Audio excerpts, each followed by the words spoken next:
ब्रेकनंतर बातमी. अमेरिकेची जनता Donald Trump यांच्या विरोधात रस्त्यावरती उतरली आणि आपल्या देशात भाजपकडनं लोकशाही संपवण्याचे प्रयत्न सुरू आहेत अशी टीका खासदार संजय राऊतांनी केली. त्यावरती भाजपचे माध्यम प्रमुख नवनाथ बन यांनी पलटवार केलाय.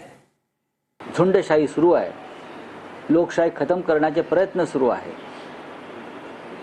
हे उघड्या डोळ्याने पाहावं आणि जागरूक व्हावं.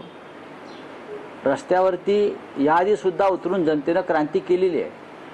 मग स्वातंत्र्य चळवळ असेल, महाराष्ट्रातला संयुक्त महाराष्ट्राचा लढा असेल, जयप्रकाश नारायण यांच्या नेतृत्वाखालची दुसऱ्या स्वातंत्र्याची लढाई असेल, आणीबाणीच्या काळातली उतरले. पण गेल्या 10 वर्षामध्ये जनतेला नामर्द करण्याचं काम भाजपनं आणि त्यांच्या नेतृत्वानं केलेलं आहे, शंड केलं. महापालिकेच्या निवडणुकीत तुमचा पराभव करून जनतेनं तुम्हाला नामर्द केलंय.